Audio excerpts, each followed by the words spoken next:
Hey guys, welcome back to this channel. So I have a video that's going to be a bit of a warning for those of you that are still using Binance as an exchange.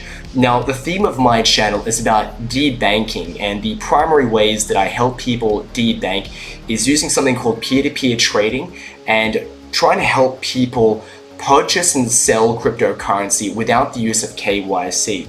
So despite that, I still recommend, I've still recommended people get on the main centralized exchanges like Binance, Bybit, and OKX because they've got some utility and that you can't throw the baby out with the bathwater. And it's been an uneasy relationship that I've had with them, but I've been willing to make some compromises with KYC and the fact that they are scraping your information and possibly even giving it to your government or anyone who asks. You don't know what their exact internal policies are.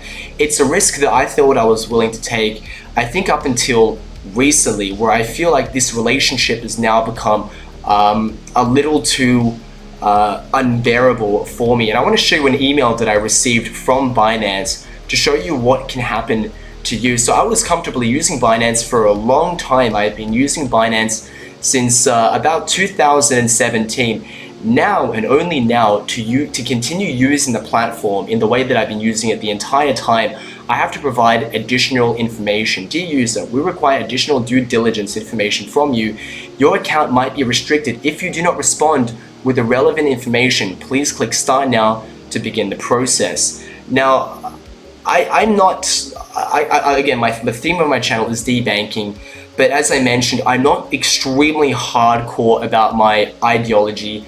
I still like to use banks. I still like to use centralized exchanges. But I try and reduce my reliance on those things to the best of my ability. But that being said, when I was asked to receive more information, I didn't mind. I mean, what kind of information do they want to know? Well, it turns out they want to know a lot of things, not just a small amount of things. So as we can see here, this is a request for a source of wealth, right? And let's just kind of go into it. As you can see, I've got the customer support chat open, and just to give you a summary, instead of reading through all this information, it says, hi user, you will have to complete this request for information due to, I guess it's not an English speaker, please provide your input within 30 days in order for us to process your application promptly. If we do not receive the requested information within 30 days, your Binance account may be restricted, i.e. unable to perform trades, unable to perform withdrawals. So if I had money on Binance and I don't provide this information that they've decided, I wouldn't say arbitrarily, but for them to suddenly, after almost 8 years, roundabouts of me using that platform, no problem, I have to provide this information within 30 days or I might lose my funds on the exchange. Funds are definitely not safe food. Now, here's a really big problem, and I'm going to explain this to you, and I think many of you are going to relate to this. I want to read this to you. It says, Dear Binance, you have deposited $1,100,000 from the year 2017 to 2024 in crypto deposits and $120,000 through peer-to-peer buys. Could you please provide us with the following information in connection with such transactions? Now, they want me to provide information about when I purchased this Bitcoin, how I attained that original capital, and where on earth did I get $1 million? I must be a millionaire. Now, this is a really serious problem for a number of you because I'm gonna explain some things about myself. Maybe you can relate to some of these things. So I bought cryptocurrency at first in 2017 using Binance as the trading platform of choice. And back at that stage, Bitcoin was only like, $1,000 or $2,000. But like most idiots at that time, I didn't hold for that period. I sold it. I bought some shit coins. Those shit coins went up in value. Then I sold it. Then I bought some other shit coin.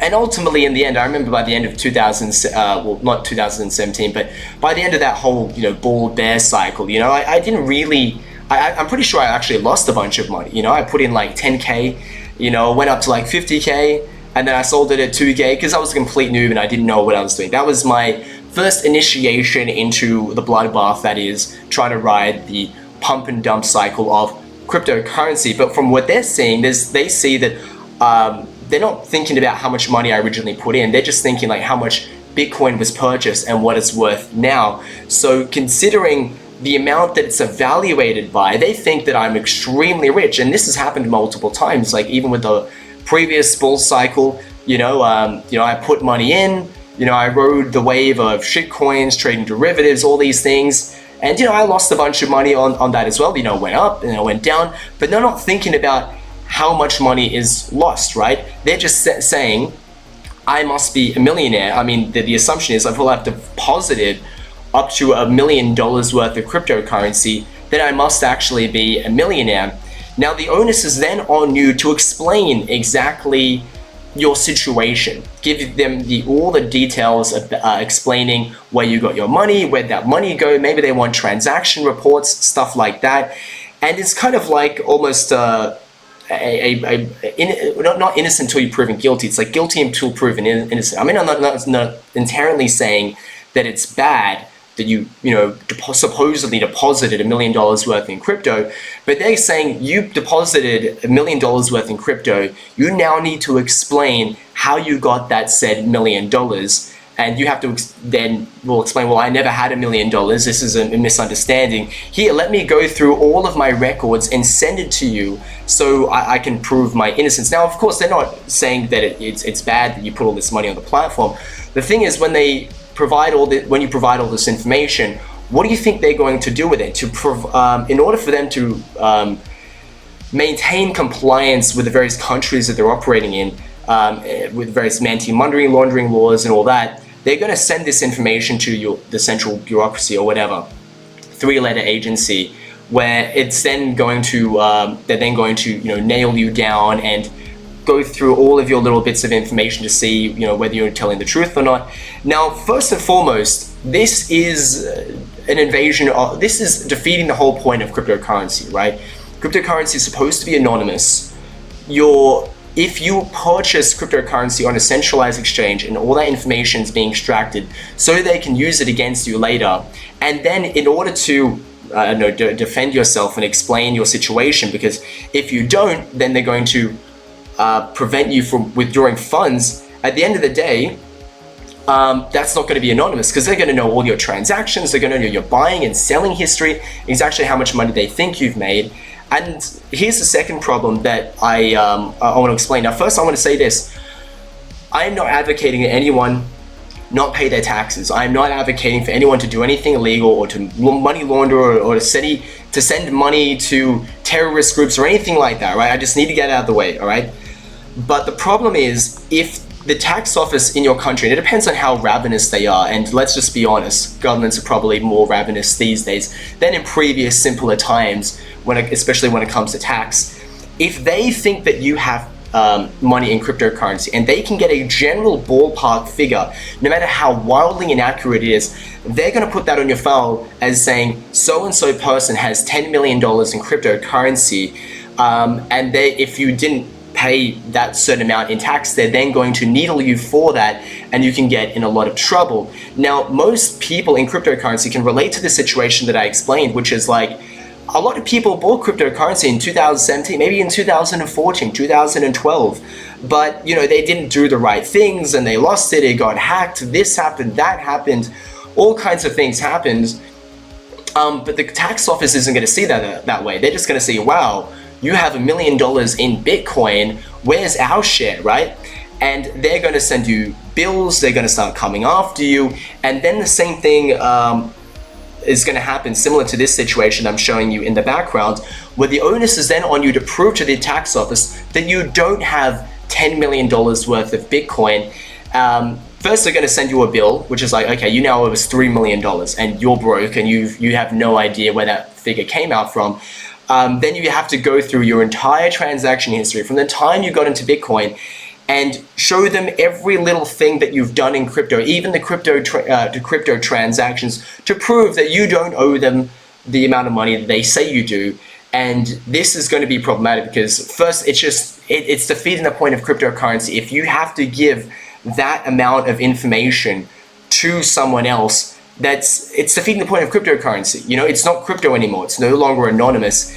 And on top of that, I mean, again, I'm not saying that you shouldn't pay tax, but I don't like this game that you're going to have to potentially be playing with the tax office. Now, it could be different in every country, but I'm going to assume that a number of you are from countries where the tax office is far more ravenous than you would like, and you're going to have to go to extraordinary efforts to prove that you don't owe them millions of dollars or something like that. The best thing is to never have to deal with this situation in the first place, which means we're probably going to have to avoid using places like Binance where they're recording your information.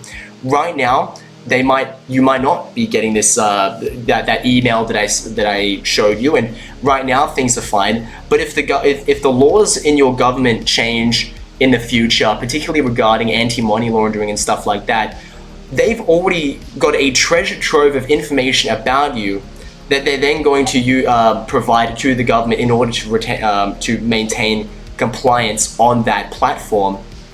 To maintain compliance in that country. So it's only a matter of time before certain laws change in your country, and then all of a sudden they're going to say, hey, you're going to lose the ability to withdraw your funds in 30 days unless you tell us everything about your entire cryptocurrency journey, every transaction you've ever sent.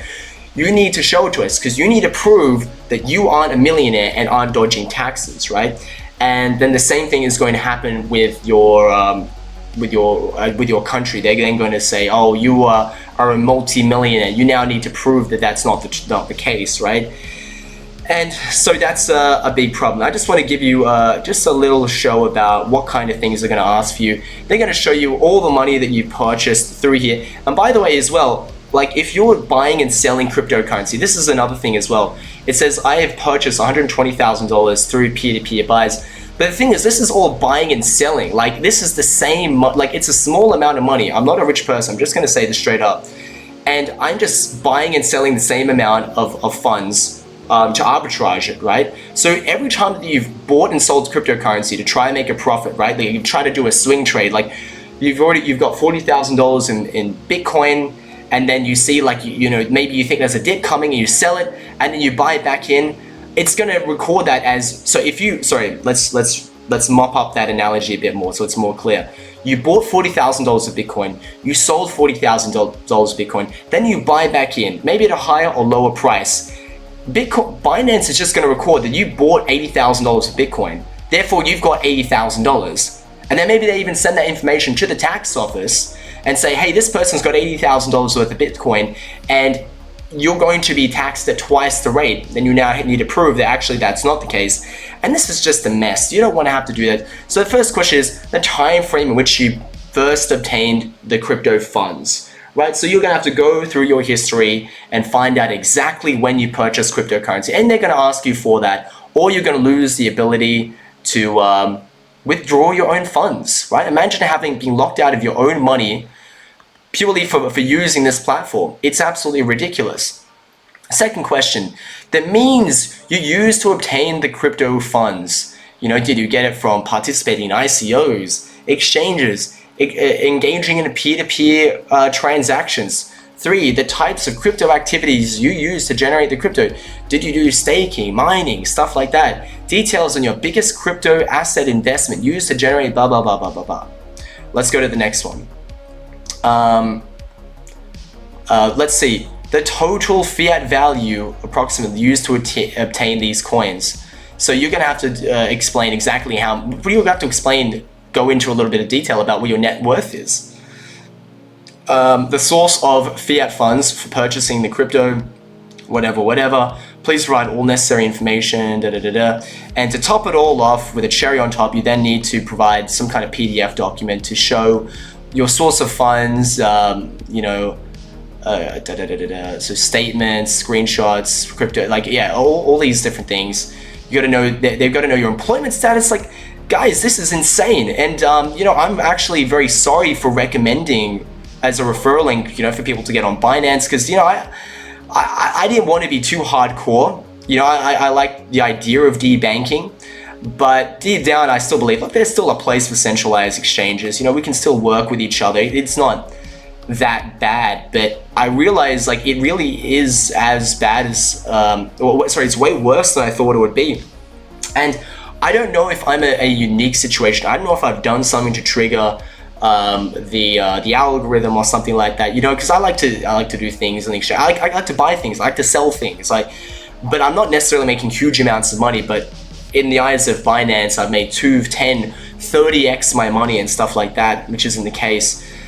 And I don't know if my trading activities, you know, just buying and selling on spot or using peer-to-peer trading or something like that has triggered them. And this is a unique situation to me, because many of you may not have had this situation, or maybe unique to the country that I'm in. Actually, I'm very curious. Let me know in the comment section, did you receive such emails? Now, if you didn't receive such an email, as I mentioned before, just remember, if it hasn't happened to you yet, it only takes your government to change its laws regarding anti-money laundering and stuff like that, and Binance will have all the information to provide and give to your 3-letter agencies.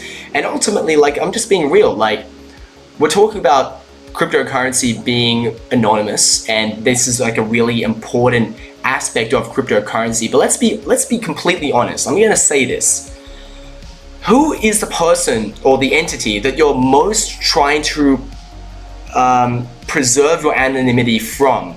Is it your friends? Is it your family? Is it random people on the internet? Is it just random people you walk by on the street? Is it your work? No, let's just be honest, it's the government. Because part of the reason for the inception of cryptocurrency in the first place was because of government overreach, the fact that it controls our financial system and it manipulates it to its own advantage. They're the last people that you want to be giving this kind of information to. And again, I'm not recommending people do anything illegal or do evade tax or anything like that. But at the end of the day, these are the last people you want them to know about your cryptocurrency activities. And I want to make a final point. Maybe this even gets me in trouble, but I do got to say this, right?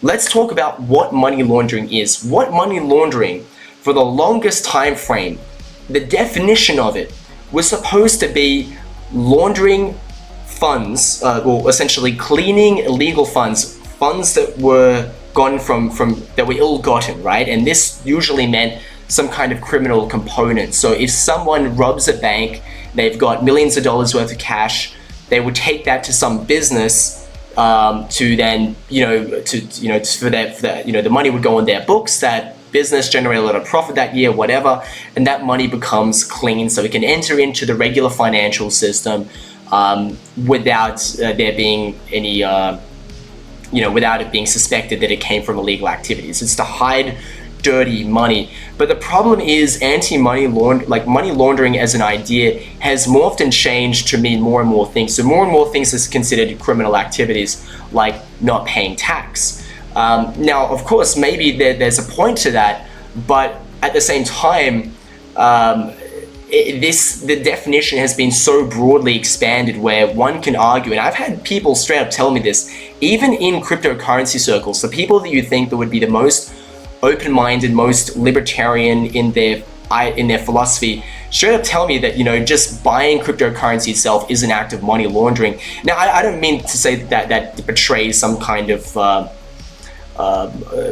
mindset that they have about crypto, but they're making a bare minimum the point that because crypto, like if you sell your fiat money into cryptocurrency, it does technically disappear into a black hole, which it can technically be used to avoid tax. So it can be seen in that way. So therefore, you have to understand, going into the future, simply the act of purchasing cryptocurrency in general can be seen as money laundering. And if the ideas the laws about what money laundering is taken to their logical conclusion, it will just be expanded to loosely include any act of purchasing of cryptocurrency in general. And the other thing as well that's messed up about money laundering is that if you get accused of money laundering, you're boxed into a number of other activities that would be considered money laundering. Like as mentioned, like someone stealing money from a bank, terrorism or something like that. You could be terrorist financing is boxed into the same laws as anti-money laundering. So this is like a really serious crime. This is not like some petty thing. You never want to consider the possibility of this happening to you, because it's actually very serious. And you have to understand that simply buying cryptocurrency or whether it's on the spot exchange, peer-to-peer, at some stage could just be considered straight up money laundering. Like you didn't pay your tax, therefore you're filtering and cleaning ill-gotten gains, therefore you're a money launderer, therefore you're worth millions of dollars, therefore you should go to jail. And this is just not good. So I am hereby no longer ever going to recommend anybody use Binance, and I don't even fully blame Binance. I know they're basically on the they're on a leash from various governments in countries they want to do business with, but you can't deal with them anymore. I'm imploring you to no longer use Binance. The way of the future to avoid stuff like this is to use KYC-less P2P cryptocurrency exchange platforms where nobody is recording your information. The exchanges themselves are not recording your information. The sellers that you're dealing with aren't recording your information. So even if they were sanctioned by some particular political entity, they wouldn't have any information to give, and you can just deal directly with another person, because when you're dealing with these centralized exchanges, there's an order book where there's a number of buy and sell orders, but they're not dealing directly with each other. They go into the order book and each person is dealing with this third party, that is the exchange. So the exchange, the centralized exchange is, how can I say, what's a good way of putting it? They're being the custodian, the guardian of all these exchanges that happen, and it has to go through them, which completely destroys the point of cryptocurrency, which is supposed to be a peer-to-peer, decentralized way of exchanging things. Whereas if you're using a centralized exchange, you're dealing directly with the centralized exchange, and you're beholden to whatever laws that they come across. So if you're using centralized exchanges, you're not even really buying cryptocurrency, because the moment that it's de-anonymized, is it really cryptocurrency? That's why you need to start using peer-to-peer, KYC-less decentralized exchanges. My top 4 recommendations from the best to the worst is: number 1, local coin swap. It's non-custodial, which means your funds aren't, if you don't want it to be, it doesn't have to be stored on the exchange. And there's HODL, which is also a non-custodial platform. Both of these don't require KYC for buyers and sellers. Then there's BitValve and BitPapa, both of which don't require any KYC for the buyer, but they do require KYC for the seller. And both of these things are also good if you're interested in buying Monero P2P. So if you're interested in those recommendations, please use my referral link in the description down below. It does a lot to keep this channel going and continue to educate you about how to debank and actually use your cryptocurrency for its real utility, which is a peer-to-peer transaction. So thanks a lot for watching this video, guys. Make sure to subscribe for daily videos, and I'll see you next time.